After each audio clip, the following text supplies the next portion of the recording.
ውብ በሆነ ሰማያዊ ባህር ዳርቻ ላይ ሳሊም የሚባል አንድ አዛውንት አሳ አጥማጅ ከሚስቱ ከዛህራ ጋር በመርከብ ፍርስራሽ በተሰራች ጎጆ ውስጥ ይኖሩ ነበር። ሳሊም ደግ ልብ ያለውና እንደ ሰማይ ሰማያዊነት ቀላል ሰው ነበር። ፊቱ ላይም በትዕግስት መጨማደዱን ፀሐይ ጽፋበታለች። ካለቀው መረቡና ከትንሿ ጀልባ ውጪ ምንም ንብረት አልነበረውም። እርካታ ያለው ልብ ግን ነበረው። በየማለዳው ወደ ባህር ይወጣና ፀሐይ ስትጠልቅ አምላክ በሰጠው የዕለት ጉርስ ይመለሳል።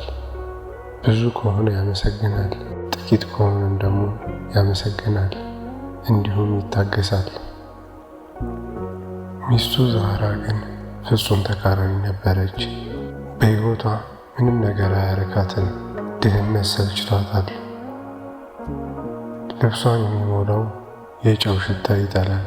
እንዲሁም የኑሮዋን ምሬት በየማለዳው የሚያስታውሷት የጎጆዋ ግድግዳዎች ያናድዷት ነበር። ቀኖቿን በንዴትና በማማረር ትጨርስ ነበር። ሳሊም በጥቂት አሳ ሲመለስ እስከ መቼ ነው በዚህ ሁኔታ የምንኖረው? የነጋዴዎቹን ቤቶች ተመልከት፣ ሰፊና ሞቃት ናቸው።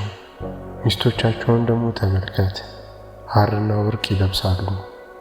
እኔ ግን ይህን ያረጀ ልብስና አሳ ብቻ የሚመስልበትን ድስት እንጂ ምንም የለኝም። ይህ ሕይወት ሰለቸኝ ትለው ነበር። ሳሊም ቅሬታዋን ይሰማና በዝምታ አንገቱን ይነቀንቃል። በደግ ቃላት ሊያጽናናት ይሞክራል። ነገር ግን ልቧ ለእርካታ ተዘግቶ ለስግብግብነት ብቻ ቦታ ሰጥቶት ነበር። አንድ ቀን ባህሩ ተናውጦ ሰማያዊ ግራጫ ነበር። አሳ ለማጥመድ ጥሩ ቀን አልነበረም። ሳሊም መረቡን ደጋግሞ ጣለ። በእያንዳንዱ ጊዜም ከአንዳንድ ተለጣፊ የባህር አረሞችና እሾሃማ የባህር ቁንጮች ውጪ ባዶ ነበር። ደክሞትና ርቦት ነበር። ባዶ እጁን ወደ ጎጆ ከመመለሱ በፊት ለመጨረሻ ጊዜ መረቡን ለመጣል ወሰነ። መረቡን በመላ ኃይሉ ጣለ። ሲጎትተውም ከወትሮ የተለየ ክብደት ተሰማው። ትልቅ ድንጋይ መስሎት ነበር።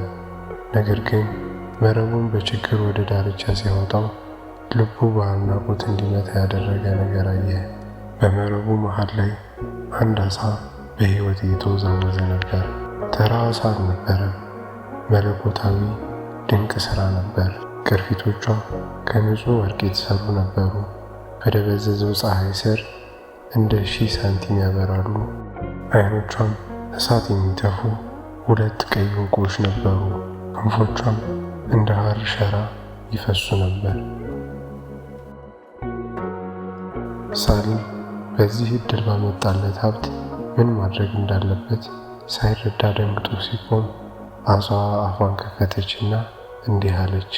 ደግ አሳ አጥማጅ ሆይ፣ እባክህ ወደ ቤቴ ወደ ባህር መልሰኝ። እኔ ተራ አሳ አይደለሁም፣ የሰባቱ ባህሮች ልዕልት ነኝ።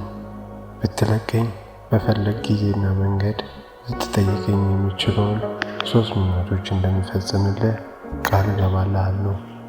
አሳ ተናግሮ ምኞቶችን እንደሚፈጽም ቃል መግባቱ የሳሊም ጆሮ ሊያምን አልቻለም። ደግ ልቡ ስለ ሀብትም ሆነ ስለ ቤተ መንግሥት አላሰበም። በአሳዋ ዓይኖች ውስጥ ፍርሃትና ተስፋን አየና ልቡ ተነካ። በጥንቃቄ ወርቃማውን አሳ በሚንቀጠቀጡ እጆቹ ተሸክሞ ወደ ውሃው ሄደና አንቺ ድንቅ አሳ ሆይ ሂጂ በሰላም። እንዳንቺ ያለ ፍጡር ነፃነት ለእኔ ከዓለም ሀብት በላይ ሁሉ የበለጠ ውድ ነው። ምኞቶችንም አልፈልግም፣ ፈጣሪ ብቻ ነው የሚሰጠው አላት። ከዚያም ውሃ ውስጥ አስገባት። እሷም በወርቃማ ጅራቷ ውሃውን እየመታች ልክ እንደምትሰናበተው ወደ ጥልቁ ጠፋች። ሳሊም ምሽት ወደ ጎጆ ተመለሰ። አሳም ሆነ ገንዘብ አልያዘም ነበር። ነገር ግን ልቡ ውስጥ ድንቅ ታሪክ ይዞ ነበር። ፈገግ እያለ ለሚስቱ ዛህራ የሆነውን በዝርዝር ነገራት። ዛህራ ግን አልሳቀችም። በመጀመሪያ ዓይኖቿ በመገረም ሰፉ።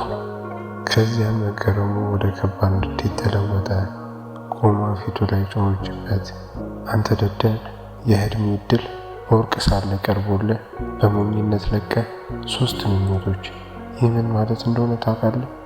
ቤተ መንግስት፣ ጌጣጌጥና አገልጋዮች መጠየቅ ትችል ነበር። ነገር ግን እንደተለመደው ባዶ እጅን መመለስ መረጥክ። በፈጣሪ ወደ ባህር ተመልሰህ ስህተትን እስከምታስተካከል ድረስ በዚህ ጎጆ ውስጥ አታድርም። ዝም አላለችውም። ጩኸትና ልቅሷን ቀጠለች። መጥፎ ስሞችን ጠራችው። ሳሊምም ጩኸቷ ከረሃብ ስቃይ የበለጠ እንዳመመው ተሰማው። በእኩለ ሌሊት መቋቋም አቅቶት ተነሳና ተስፋ በመቁረጥ በቃ ሄዳለሁ፣ እጠራታለሁ፣ እሷ መልስ የመስጠት ከሆነ አላውቅም አለ። ሳሊም ወደ ዳርቻው ሄዶ አሳዋን በለቀቀበት ቦታ ቆመ። አንቺ ወርቃማ አሳ፣ አንቺ የባህሮች ልዕልት፣ የምትሰሚ ከሆነ አግዢኝና ተገለጪ ብሎ ጮኸ። ትንሽ ቆይቶ የባህር ውሃው በፊቷ በራና ወርቃማዋ አሳ ወጣችና ምን ትፈልጋለህ ደግ አሳ አጥማጅ? ምንም አልፈልግም አላልክም አለችው። ሳሊም በአፍረት አንገቱን አቀረቀረና እኔ አልነበርኩም የፈለግኩት፣ ሚስቴ ነበረች፣ አላመነችኝም፣ ተቆጥታኛለች። ምኞት እንድጠይቅሽ ትፈልጋለች። ይህን ጎጆ ሳይሆን አዲስና ሞቅ ያለ ቤት እንዲሁም የሚያልቅ ብዙ ምግብ ትፈልጋለች አላት። ወርቃማዋ አሳ ምኞቴ ለነጻነት ቀላል ነው ሳሊም፣ ወደ ቤት ተመለስ፣ ምኞቷ ተፈጽሟል አለችውና ጠልቃ ጠፋች። ሳሊም እግሩን እየጎተተ ተመለሰ። የሆነው ነገር ህልም ነው ወይስ እውነት አላወቀም። ይህ የመጀመሪያ ምኞት ለድህነቱ ፍጻሜ ሳይሆን ሁሉንም ነገር የሚጠርግ ወሰን የሌለው ስግብግብነት መጀመሪያ እንደሆነ አላወቀም ነበር። ወደ ጎጆ ቦታ ሲደርስ በጥርጣሬና በእርግጠኝነት መካከል ልቡ በብርቱ ይመታ ነበር። ቀደም ሲል የጎጆ ቦታ ላይ ሲደርስ ደንግጦ ቆመና የሚያየውን ማመን አልቻለም። ጎጆ ጠፍቷል። በምትኩ የሚያምር የድንጋይ ቤት ቆሟል። መስኮቶቹ ሰፊ ናቸው። ጣሪያውም ቀይ ሸክላ ሲሆን ከጭስ ማውጫው ሞቅ ያለ ጭስ ይወጣል። በጥንቃቄ በሩን ከፈተና ሚስቱን ዛህራን ሰፊ ሳሎን ውስጥ ቆማ አገኛት። ግድግዳዎቹ በቀለማት ያሸበረቁ፣ መጋረጆቹ ያጌጡ ነበሩ። መሃል ላይም በጣፋጭ ምግቦች የተሞላ ትልቅ የእንጨት ጠረጴዛ አለ። ለስላሳ ነጭ ዳቦ፣ የተጠበሰ ዶሮና ትኩስ ፍራፍሬዎች። ዛህራ እሱን እንዳየችው ከሰርጋቸው ቀን ጀምሮ ፊቷ ላይ ያላየውን ሰፊ ፈገግታ ፈገጋለች። ወደ እሱ ሮጣ አየህ ሳሊም፣ አምኜ ነበር። አዲስ ቤታችንን ተመልከት፣ ሞቅ ያለና ውብ ነው። ይህም ምግብ ተመልከት፣ ከእንግዲህ የአሳ ሽታ ይሰማኛል። ና ብላ፣ እርቦ መሆን አለበት አለችው። ሳሊም አሁንም በመገረም ተቀምጦ ነበር። እስኪ ጠግብ በላ። ለብዙ ዓመታት ለመጀመሪያ ጊዜ ሙቀት በደም ስሩ ውስጥ ሲፈስ ተሰማው። ሚስቱ ደስተኛና እርካታ ያላት ስትሆን አየ። በዚያች ሌሊት ለስላሳ አልጋ ላይ ተኛና የባለቤቱን ህልሞች በመጨረሻ እውን እንደሆኑና ሕይወታቸው ለበጎ እንደሚለወጥ አሰበ። በዚህ ሁኔታ ለአንድ ሙሉ ሳምንት ኖሩ። ሳሊም በታላቅ ደስታ ተሰማው። ነገር ግን የጥማት ብልሽታ በባለቤቱ ዓይን ውስጥ እንደገና መብረቅ እንደጀመረ አላስተዋለም። አዲሱን ቤትና የበዛውን ምግብ ከተላመደች በኋላ የበለጠ ማየት ጀመረች። የሀብታም ነጋዴዎች ሚስቶችን በፈረስ በሚጎተት ጋሪ ሲያልፉ በአልማዝ የተለጠፉ የሐር ቀሚሶችን ሲለብሱ ማየት ጀመረች። በሳምንቱ መጨረሻ ቅሬታው እንደገና በፊቷ ላይ ታየ። በአንድ ሌሊት ሳሊም ሊተኛ ሲዘጋጅ ዛህራ ይህ ቤት በቂ አይደለም ሳሊም በመገረም ተመለከተና ምን ትያለሽ ዛህራ፣ ይህንሽ አልነበረም እንዴ? ሞቅ ያለ ቤትና የበዛ ምግብ አለ። ቤት? ይህ ከሀብታሞች ጋር ሲነጻጸር ትልቅ ጎጆ ነው። ቤተ መንግስት እፈልጋለሁ። ከፍተኛ ግንቦች ያሉትና ውብ የአትክልት ስፍራ ያለው ትልቅ ቤተ መንግስት። አገልጋዮችና ትዕዛዝን የሚፈጽሙ ሰራተኞች እፈልጋለሁ በከተማዋ ሴቶች ፊት ለመካበት የሚችለው ጌጣጌጥና ወርቅ እፈልጋለሁ። ይቺ አሳ 2 ተጨማሪ ምኞቶች ዕዳ አለባት። እነርሱን እስካላገኘሁ ድረስ እረፍት አላገኘም። አሁን ወደ እሷ ሂድ። ሳሊም ከዓላማዋ ሊያስታት ሞከረና አንቺ ሴት ፈጣሪን ፍሪ፣ ከምንመኘው በላይ ሰጥታናለች። እርካታ የማያልቅ ሀብት ነው። ስግብግብነት ሁሉንም ያበላሻል አላት። ቃላቶቹ ግን በእሳት ላይ ዘይት እንደማፍሰስ ነበሩ። ቁጣዋን ቀሰቀሰና ጮኸች። እርካታ? ዓለምን መያዝ እየቻልን በዚህ ከንቱ ቤት እንድንረካ ትፈልጋለህ? አንተ ፈሪና ደካማ ሰው ነህ። ካልሄድክ እንግዲህ ፊቴን አታይም። በግፊትና በማስፈራራቷ ሳሊም ራሱን ደካማና ተስፋ የቆረጠ ሆኖ አገኘው። ሚስቱን ማጣት አልፈለገም ነበር። እናም ከልቧ የምትፈልገውን ከሰጣት ትረጋጋለች ብሎ ተስፋ አደረገ። በሌሊት ጨለማ ወደ ባህር ዳርቻ ተመለሰና በንዴት በተጠናወተው ባህር ፊት ቆመ። አንቺ ወርቃማ ዓሣ፣ አንቺ የባህሮች ሌሊት፣ የምትሰሚ ከሆነ ተገለጪ ብሎ ጮኸ። ውሃው እንደገና በራና ዓሣዋ ወጣችና አሁንም ምን ትፈልጋለህ ደግ ዓሣ አጥማጅ? ሚስትህ ገና አልጠገበችም አለችው። ሳሊም አንገቱን ዝቅ አደረገና ይቅርታ አድርጊልኝ ክቡር ዓሣ፣ ቤቱን ሳይሆን ትልቅ ቤተ መንግሥት ከአትክልት ስፍራና ከአገልጋዮች ጋር ትፈልጋለች። ወርቅና ጌጣጌጥም ትፈልጋለች አላት። ዓሣዋ ተነፈሰችና ሳሊም፣ ስግብግብነት የባህር ዳርቻ የሌለው ባህር ነው። ግን ችግር የለውም፣ ቃል ገብቼልሃለሁ። ወደ ቤትህ ተመለስ፣ ምኞትህ ተፈጽሟል አለችውና በተናወጠው ማዕበል ውስጥ ጠልቃ ጠፋች። ሳሊም ልቡ እየተበጠሰ ተመለሰ። በዚህ ጊዜ መጥፎ ነገር እንደሚከሰት ተሰማው። ወደ ቤቱ ቦታ ሲደርስ ራሱን ከፍ ያለ ግንብ ያለው ግዙፍ የብረት በር ፊት ለፊት ቆሞ አገኘው። ቤተ መንግስቱ እንደ ምሽግ ከፍ ብሎ ነበር። የሚያንጸባርቁ መብራቶችም ከመስኮቶቹ ይወጡ ነበር። በጥንቃቄ በሩን ከፈተና ከምናቡ በላይ የሆነ ሰፊ የአትክልት ስፍራ አገኘ። ውሃ የሚፈስበት ምንጮችና ፍሬ የበሰለባቸው የተከረከሙ ዛፎች አሉ። ቤተ መንግስቱ መግቢያ ላይ የቅንጦት ልብስ የለበሱ 2 ረድፍ አገልጋዮች ነበሩ። ሲያልፍ ሁሉም ሰገዱለት። ሚስቱን ዛህራን በቤተ መንግስት ትልቁ አዳራሽ ውስጥ በንጹህ ወርቅ ዙፋን ላይ ተቀምጣ በአልማዝ የተጠለፈ ውብ ቀሚስ ለብሳ የሚያብረቀርቅ አክሊል ደፍታ አገኛት። በትዕቢት ተመለከተችውና በመጨረሻ መጣ። ተመልከት ሳሊም፣ ይህ የሚገባኝ ነው፣ የተወለድኩትም ለዚህ ነው አለች። ከዚያም ከአገልጋዮቹ አንዱን ጠቁማ ጌታን ወደ ቤተ መንግስቱ ጫፍ ወደሚገኝ ክፍል ውሰደውና ምግብ ስጠው አለች። ሳሊም የደነገጠው በቤተ መንግስቱ ግርማ ሞገስ ሳይሆን በባለቤቱ ዓይን ባየው ቅዝቃዜ ነበር። ከሚስትነት ወደ ንግስትነት፣ ከሕይወት አጋርነት ወደ አዛዥነት ተለውጣለች። የፈለገችውን አገኘች። ነገር ግን በዚህ ሂደት ራሷና ባለቤቷ ማጣት ጀመረች። ሳሊም ከፍ ባለው ቤተ መንግስት ውስጥ እንደ እንግዳ እስረኛ ኖረ። በጣም ውድ በሆኑ ክፍሎች ተኛ። ጣፋጭ ምግቦችንም በላ። ነገር ግን ልቡ ሐዘንተኛ ነበር። የባህሩን ድምፅ፣ የጨውን ሽታ፣ የቀድሞ ሕይወቱን ቀላልነት ናፈቀ። ሚስቱ ዛህራ ደግሞ ወደ ሌላ ሰው ተለወጠች። ቀኖቿን ለአገልጋዮች ትእዛዝ በመስጠት ሀብቷን ለሙከራም ትላልቅ መኳንንት ሚስቶችን በመቀበል ታሳልፍ ነበር። ነገር ግን ይህ ሁሉ በደረቷ ውስጥ ያለውን የስግብግብነት እሳት ለማጥፋት በቂ አልነበረም።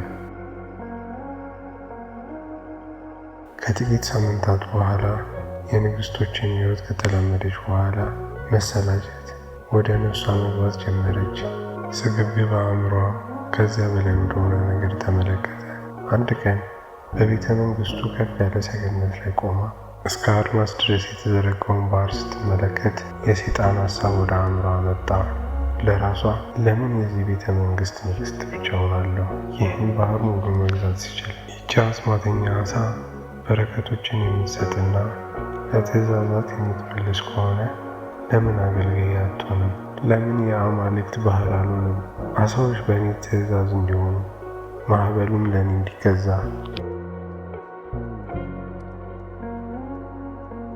ቶሎ ብላ አትክልት ስፍራ ብቻውን ወደ ተቀመጠው ሳሊም ወረደችና ሰማይ ሳሊም፣ ከእንግዲህ ነጋዴ ሚስት ወይም ንግስት መሆን አልፈልግም። ወስኛለሁ። የባህሮችና የውቅያኖሶች እመቤት መሆን እፈልጋለሁ። ከኮራል በተሰራ ዙፋን ላይ መቀመጥ፣ አሳዎች እንዲያገለግሉኝና ማዕበሉን በትእዛዜ እንዲሆን እፈልጋለሁ።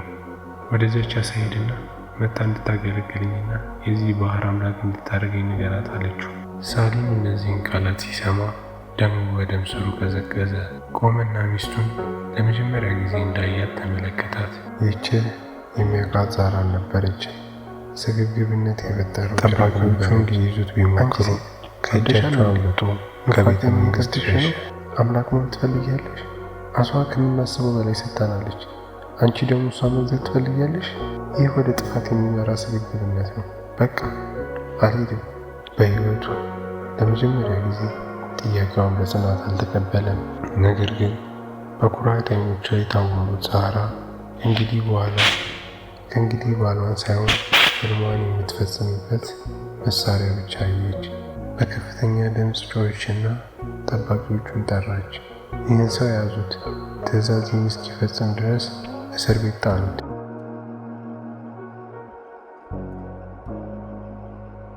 ወደ ኋላም አልተመለሰም። ሳሊም ሮጠ። ወዴት እንደሚሄድ አላወቀም ነበር። እያለቀሰ ነበር።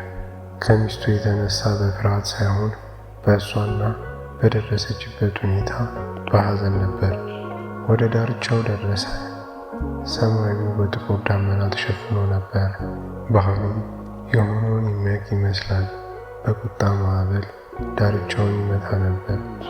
ሳሊም የመጨረሻው እንደሆነ አወቀ። ለመጨረሻ ጊዜ በባህሩ ፊት ቆሞ ጮኸ። አንቺ ወርቃማ ዓሣ፣ አንቺ የባህሮች ልዕልት፣ ከሚስቴ እብደት አድኚኝ። ውሃው በደበዘዘ ብርሃን አበራ። ወርቃማዋ ዓሣ ወጣች። ነገር ግን እንደተለመደው አላንጸባረቀችም። ቅርፊቶቿ ደብዝዘው ነበር። የዕንቁም ዓይኖቿን በጥልቅ ሐዘን ይመለከቱ ነበር። ሁሉንም ነገር ሰምቻለሁ። ደግ ዓሣ አጥማጅ፣ አስጠንቅቄ ነበር። ስግብግብነት የባህር ዳርቻ የሌለው ባህር ነው። ሚስትህን እስከ ጆሮዋ ድረስ ሰምጣለች። ዲያብሎስ እንኳን የማይደፍረውን ጠይቃለች። የሰማይና የምድርን ሕግ መጣስ ፈለገች። የዚህ ቅጣቱ ጥፋት አለው አለችው። ሳሊም እያለቀሰ አሁን ምን ላድርግ? ሁሉንም ነገር አጥቻለሁ አላት። ዓሣውም አይደለም፣ ወደ ሁሉም ነገር ትመለሳለህ፣ ወደ እውነት ትመለሳለህ። ተመለስ ሳሊም።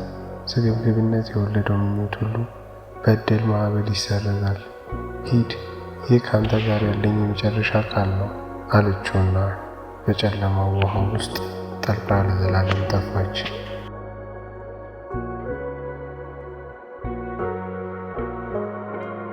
ሳሊም ዞር አለና ልቡ እየተሰበረ ወደ ቤቱ ቦታ ተመለሰ። ቤተ መንግስቱ የነበረበትን ቦታ ሲመለከት ቤተ መንግስትም ሆነ አጥር ወይም የአትክልት ስፍራ አላገኘም። ሁልጊዜ እንደነበረው የቆየችው የእንጨት ጎጆ ብቻዋን በባህር ዳርቻ ላይ ቆማ አገኘ። በቀስታ ወደ እርሷ ሄዶ በሯን ከፈተ። ሚስቱ ዛራን በቆሸሸው መሬት ላይ ተቀምጣ ያረጀውን ልብሷን ለብሳ በምሬት እያለቀሰች አገኛት። በጸጸትና በቁጭት በተሞሉ ዓይኖች ተመለከተችው። ነገር ግን ጊዜው አልፏል። ሳሊም ምንም አላላትም። እሷም ምንም አልተናገረችው። በዝምታ ተቀመጡና የባህሩን ማዕበል ድምፅ ያዳምጡ ነበር። ባህሩም ስለ አንድ ደግ ዓሣ አጥማጅ፣ ወርቃማ ዓሣና ስግብግብነት ስላጠፋቸው 3 ምኞቶች ታሪኩን ይነግራቸው ነበር። በዚህ ሁኔታ ወደ ድህነታቸው ተመለሱ። ነገር ግን በዚህ ጊዜ በጣም ከባድ ድህነት ነበር። ምክንያቱም ትዝታና አስቸጋሪ ትምህርት የተቀላቀለበት ድህነት ነበር። ያም ትምህርት እርካታ፣ የስግብግብነት ማዕበል ሊወስደው የማይችለው ብቸኛ ሀብት መሆኑ ነው። በዚህም ታሪካችን ያበቃል። ይህ የምሽት ታሪኮች ነው። ሰብስክራይብ በማድረግ ቻናላችንን ይቀላቀሉ። ቤተሰብም ይሁኑ። ላይክ፣ ሼር፣ ኮፒ ሊንክ በማድረግ ለወዳጅ ዘመዶ እነዚህን አስተማሪና ጣፋጭ ታሪኮች ያጋሩ።